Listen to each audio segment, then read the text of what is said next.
Arif sir നമസ്കാരം.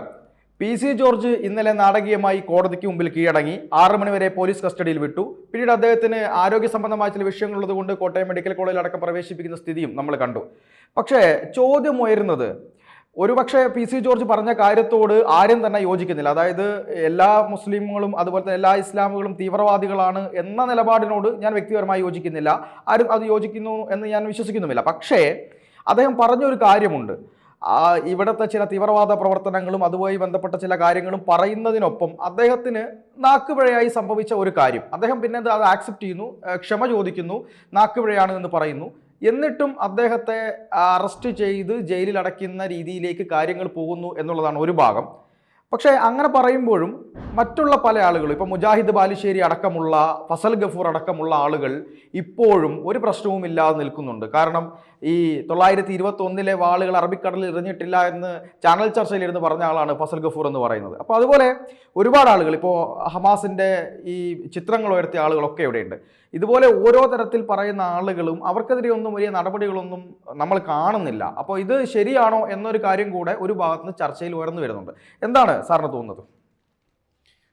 ഇവിടെ സൂചിപ്പിച്ച മാതിരി ഇത് ഞാൻ മാത്രമല്ലല്ലോ ഇങ്ങനെ പറഞ്ഞിട്ടുള്ളത്, പറഞ്ഞ ആളുകൾ വേറെയുമുണ്ട്. അവർക്കെതിരെ എന്തുകൊണ്ട് ഒരു നിയമ നടപടി എടുക്കുന്നില്ല എന്ന് PC ജോർജ് ചോദിക്കുന്നതോട് കൂടി തന്നെ PC ജോർജ് ചോദിച്ചതിലെ ശരിയും തെറ്റും നമ്മൾ അന്വേഷിക്കേണ്ട കാര്യമില്ല. കാരണം അത് അദ്ദേഹത്തിന് തന്നെ അതിൽ ഒരു ശരികേട് തോന്നിയതുകൊണ്ടാണല്ലോ ഇങ്ങനെ ഒരു ചോദ്യത്തിലേക്ക് വരുന്നത്. അപ്പോൾ അത് നമ്മൾ വിടുക. പക്ഷെ അപ്പോഴും പ്രസക്തമായ ചോദ്യം അവിടെ വരുന്നത് ഇതാണ്: എന്തുകൊണ്ട് എനിക്കെതിരെ മാത്രം ഇങ്ങനെ വരുന്നു എന്നൊരു ചോദ്യം. ഇത് നമ്മൾ ശരിക്കും ഒന്ന് മനസ്സിലാക്കേണ്ട ഒരു വിഷയമുണ്ട്. കാരണം ഇത് ഇന്ത്യയിൽ മാത്രമോ അല്ലെങ്കിൽ കേരളത്തിൽ മാത്രമോ നിൽക്കുന്ന ഒരു വിഷയമാണോ എന്നുള്ളതാണ് നമ്മൾ പ്രധാനമായിട്ട് ആലോചിക്കേണ്ടത്. ഇവിടെ നമുക്ക് കാണാൻ കഴിയുന്നത്, അല്ലെങ്കിൽ PC ജോർജ് ചോദിച്ചു വെക്കുന്ന ആ ചോദ്യം എന്ന് പറയുന്നത് ഒരു 2 tier ജസ്റ്റിസ് സിസ്റ്റം എന്ന് പറയുന്നൊരു വിഷയത്തിലേക്കാണ് വിരൽ ചൂണ്ടുന്നത്. ഇത് നമ്മൾ പറയുമ്പോൾ 2 tier പോലീസിംഗ് എന്നൊക്കെ പറഞ്ഞിട്ട് നിയമ സംവിധാനത്തിൽ പോലീസുകാർ ഇടപെടുന്ന വിഷയത്തിൽ അവർ നിയമം നടപ്പിലാക്കുന്ന സമയത്ത് അവിടെ മുതൽ എല്ലാത്തിലും ഒരു 2 തട്ടാക്കിക്കൊണ്ട് ഒരു ഡുവൽ സ്റ്റാൻഡേർഡ് വെച്ചുകൊണ്ട് കാര്യങ്ങൾ ചെയ്യുന്നു എന്ന വ്യാപകമായൊരു പരാതി, അത് വലിയ തോതിൽ ചർച്ചയായിട്ടുള്ളൊരു ലോകത്താണ് നമ്മളിരിക്കുന്നത്. അതിൻ്റെ പ്രധാന സ്ഥലം എന്ന് പറയുന്നത് UK തന്നെയായിരുന്നു. അവിടെ ആയിരുന്നു ഇത് ആ ഒരു വാക്ക് തന്നെ ഉപയോഗിച്ചുകൊണ്ട് വലിയ തോതിൽ പ്രശ്നവൽക്കരിക്കപ്പെട്ടതും ചർച്ചയായതും.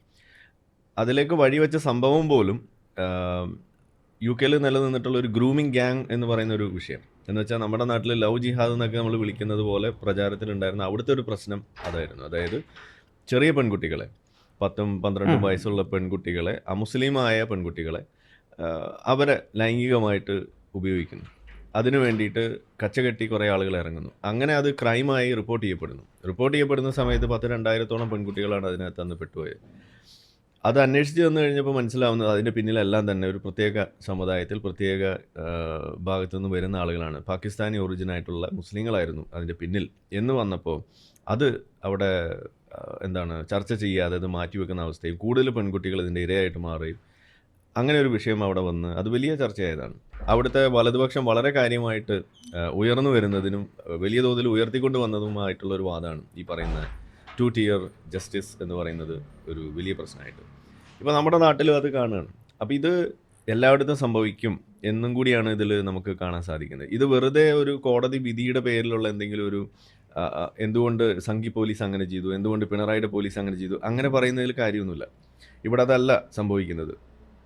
തെളിവുകളുണ്ടായിട്ടും പച്ചയായ ഒരു കൊലവിളിയായിട്ടും ഇപ്പോൾ അറബിക്കടലിലേക്ക് വാളെറിഞ്ഞിട്ടില്ല എന്ന് പറയുമ്പോഴും, അതല്ലെങ്കിൽ ഇവിടെ 1921 ആവർത്തിക്കുമെന്ന് പച്ചയ്ക്ക് പറയുമ്പോഴും, അതുമല്ല എന്നുണ്ടെങ്കിൽ പച്ചക്കിട്ട് കത്തിക്കുമെന്ന് പറയുമ്പോഴും, അതുമല്ലെങ്കിൽ മറ്റു പല രീതിയിലുള്ള കൊലവിളികൾ. ഇപ്പോൾ ഇനി കൊലവിളി മാറ്റിവെച്ച് നമ്മളുടെ ഒരു സംസ്ഥാനത്തിൻ്റെ പൊതുവായിട്ടുള്ള ആഘോഷ പരിപാടികൾ പങ്കെടുക്കുന്നതൊന്നും പാടില്ല, അത് അവിടെ ഒരു ഹറാമാണ് എന്നൊക്കെ പറഞ്ഞുകൊണ്ട് ആളുകൾ അതിൽ നിന്ന് പിന്തിരിപ്പിക്കുക, അവരിലേക്ക് ഒരു ഹെയ്റ്റ് അവിടെ ഉണ്ടാക്കി വെക്കുക എന്നൊക്കെ പറഞ്ഞു വെക്കുമ്പോഴും അതിനൊക്കെ അവരെ തുറങ്കലടയ്ക്കണമെന്നൊന്നും നമ്മൾ പറയുന്നില്ല. പക്ഷെ ഒരു തിരുത്തലായിട്ടെങ്കിലും അവിടേക്ക് മുന്നോട്ട് വരേണ്ട ഒരു ആവശ്യകതയുണ്ട്. അത് പറയുന്ന സമയത്ത് മുസ്ലിങ്ങൾക്കും തോന്നുമോ എന്ന് വിചാരിച്ചിട്ട് പല കാര്യങ്ങളും വിഴുങ്ങുന്ന ഒരവസ്ഥ അത് ഈ ലോകത്തുണ്ട്, അത് കേരളത്തിലുണ്ട്, ഇന്ത്യയിലുണ്ട്.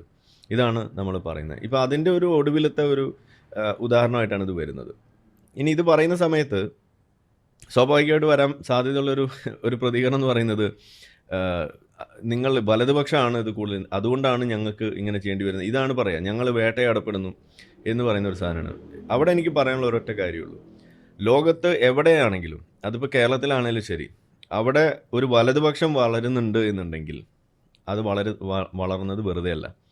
അത് തനിയെ വളർന്ന ഒരു സാധനമല്ല ഈ വലതുപക്ഷം എന്ന് പറയുന്നത്. അതിൻ്റെ പിന്നിൽ ഒരു കാരണമുണ്ട്. ആ പിന്നിലുള്ള കാരണം എന്ന് പറഞ്ഞു കഴിഞ്ഞാൽ, ഒന്നാമത്തെ കാരണം റൈസ് ഓഫ് ഇസ്ലാമിസം തന്നെയാണ് ഒന്നാമത്തെ കാരണം എന്ന് പറയുന്നത്.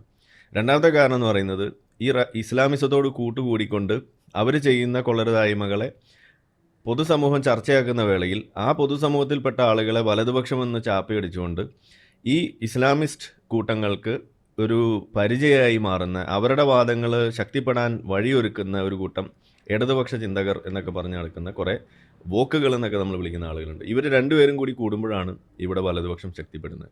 ഇതിപ്പോൾ നമ്മളൊക്കെ പറയുമ്പോഴാണ് ഈ പ്രശ്നം വരുന്നത്. ഇത് മുന്നേ പോയിട്ടുള്ള പല ആളുകളും പറഞ്ഞു വെച്ചിട്ടുള്ള കാര്യമാണ്. ഇപ്പോൾ രാമചന്ദ്ര ഗുഹയെ പോലെയൊക്കെയുള്ള ആളുകൾ ഇത് മുന്നേ തന്നെ നിരീക്ഷിച്ചിട്ടുള്ളതാണ്. അവരുടെ പല പ്രസംഗങ്ങളും എടുത്ത് നോക്കിക്കഴിഞ്ഞാൽ ഈ ഇത്തരം സൂചനകൾ അവർ നേരിട്ട് തന്നെ പറഞ്ഞു വെച്ചിട്ടുള്ളത് നമുക്ക് കാണാൻ കഴിയും. ഇത് വർഷങ്ങൾക്ക് മുന്നെയാണ് പറഞ്ഞതെന്നുണ്ടെങ്കിൽ ഇന്നിപ്പോൾ ഇത് നമ്മുടെ മുന്നിൽ യാഥാർത്ഥ്യമായിട്ട് വരുന്ന അവസ്ഥയാണ് നമുക്കിവിടെ ഉള്ളത്. അപ്പോൾ ഞാൻ പറഞ്ഞു വന്നത് ഇതേ ഉള്ളൂ.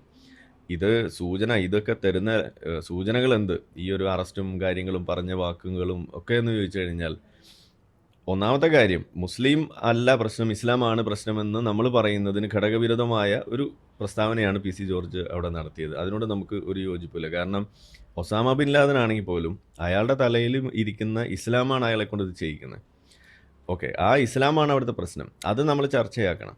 അതോടൊപ്പം തന്നെ ഈ ഇസ്ലാം തലയിൽ കയറിയിട്ടുള്ള ആളുകൾ ചെയ്തു കൂട്ടുന്ന ആ പ്രശ്നങ്ങളും നമ്മളിവിടെ ചർച്ചയാക്കണം. അതിന് പകരം എല്ലാവരും അങ്ങനെയാണെന്ന് പറഞ്ഞു വെക്കുമ്പോൾ അത് വ്യാപകമായ ഒരു പൊതുവികാരം, അത് മുസ്ലിങ്ങൾ മുഴുവൻ കുഴപ്പക്കാരാണെന്ന് പറയുന്നതിനോട് യോജിക്കാത്തവരുടെ ഒരു വികാരം അവിടെ രൂപപ്പെടുന്നതിനും അത് ഉപയോഗിച്ചുകൊണ്ട് വീണ്ടും ഇസ്ലാമിസം വളരുന്നതിനാണ് ഇവിടെ വഴിവെക്കുക. അപ്പോൾ അതുകൊണ്ട് നമ്മൾ പൊതുപ്രവർത്തകരായിട്ടുള്ള ആളുകൾ സൂക്ഷിക്കേണ്ട ഒരു മേഖലയാണ് ഈ പറയുന്ന കാര്യം എന്ന് പറയുന്നത്. എല്ലാ ഹിന്ദുക്കളും സംഘികളാണെന്ന് പറഞ്ഞാൽ എങ്ങനെ ഇരിക്കും? അങ്ങനെയല്ലല്ലോ. ഇവിടെ നമ്മൾ ഇപ്പോൾ അമ്പലത്തിൽ പോയി കയ്യിലൊരു ചരട് കെട്ടുന്ന ഒരു ഹിന്ദു വിശ്വാസിയെ കണ്ടു കഴിഞ്ഞാൽ അവൻ ഹിന്ദു വിശ്വാസിയാണ്, അത്രയും നമ്മൾ അതിനകത്ത് കരുതേണ്ടതുള്ളൂ. അതിനപ്പുറത്തേക്ക് ഒന്നും കരുതേണ്ടതില്ല. പക്ഷെ ഇവിടെ അതല്ല, അവൻ ഹിന്ദു വർഗീയവാദിയാണെന്നൊക്കെ പറയുന്ന അവസ്ഥയിലേക്ക് പോകുന്നതിനോട് എങ്ങനെയാണോ നമുക്ക് യോജിപ്പില്ലാത്തത്, അതേപോലെ തന്നെയാണ് ഇതിലും നമ്മളുടെ വിയോജിപ്പ് എന്ന് പറയുന്നത്. അപ്പോൾ അതിനൊക്കെ ഒരു അപ്പുറത്തേക്ക് ഇത് പോയി കഴിഞ്ഞു എന്നുള്ളതാണ്. പക്ഷേ ഇതിൽ നിന്ന് നമുക്ക് മനസ്സിലാക്കേണ്ടത് ഇതാണ്, ഈ ഒരു 2 tier ജസ്റ്റിസ് സിസ്റ്റം അതിവിടെ ഉണ്ട്. അത് ഇസ്ലാമിന് അത് വലിയ തോതിൽ വളമാകും. അത് ഉപയോഗിച്ചുകൊണ്ട് നമ്മുടെ നാട് കുട്ടിച്ചോറാക്കും എന്നുള്ളതാണ് അതിൻ്റെ പ്രശ്നം. സാർ, അതിനോടൊപ്പം തന്നെ ചേർത്ത് ചോദിക്കാനുള്ളത്, അതായത് കല്ലായി അബ്ദുറഹ്മാൻ കഴിഞ്ഞൊരു ചർച്ചയിൽ അങ്ങനെ സൂചിപ്പിച്ചിരുന്നു. കല്ലായി അബ്ദുറഹ്മാൻ ഈ മുഹമ്മദ് റിയാസിൻ്റെ വീണയുമായി ബന്ധപ്പെട്ട കല്യാണത്തെക്കുറിച്ച് പറഞ്ഞത് പച്ചയായ ഒരു മോശം വാക്കാണ് സംസാരിച്ചത്. എന്നിട്ടും അദ്ദേഹത്തിനെതിരെ കാര്യമായ നടപടിയൊന്നും നമ്മൾ കണ്ടില്ല. അതുപോലെ തന്നെ ഈ കഴിഞ്ഞ ദിവസം കാന്തപുരം എ പി അബൂബക്കർ മുസ്ലിയാരും അതുപോലെ തന്നെ നഫീസ് ഉമ്മയുമായി ബന്ധപ്പെട്ട വിഷയത്തിലും ഈ സഖാഫി പുഴക്കാട്ടിരി പറഞ്ഞ കാര്യത്തോട് ഇവിടെ അത് നിയമ നടപടി സ്വീകരിക്കേണ്ട ഒരു വിഷയം തന്നെയാണ്. കാരണം ഒരു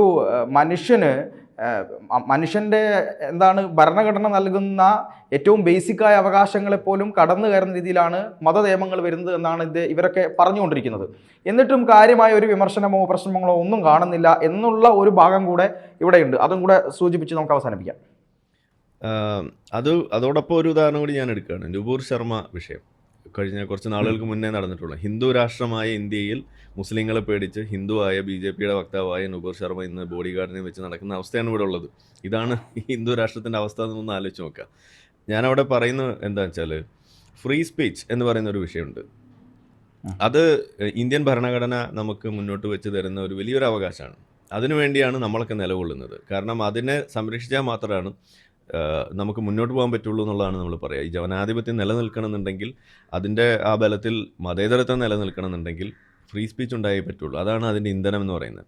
ഇപ്പോൾ ഈ ഓരോ വിഷയം നമ്മൾ എടുത്ത് നോക്കിക്കഴിഞ്ഞാൽ, ഫ്രീ സ്പീച്ച് അപ്ലൈ ചെയ്യുന്ന സമയത്ത് അതിനെതിരെ അതിലൂടെ പറഞ്ഞു വെക്കുന്ന കാര്യങ്ങൾക്കെതിരെ ഉണ്ടാകുന്ന ഒരു നിയമ നടപടികൾ, ഇപ്പോൾ അല്ലെങ്കിൽ ഹെയ്റ്റ് അതിനകത്ത് പ്രചരിപ്പിച്ചു എന്ന് പറഞ്ഞുകൊണ്ട് നടത്തുന്ന നടപടികൾ നമ്മളെടുത്ത് നോക്കിക്കഴിഞ്ഞാൽ ഇവിടെ നമുക്ക് കാണാൻ കഴിയുന്നത് ഇന്ത്യ ഒരു സ്യൂഡോ ഇസ്ലാമിക് ഒരു സ്റ്റേറ്റ് ആയിട്ട് മാറുന്ന പോലെയാണ് നമുക്ക് കാണാൻ കഴിയുക.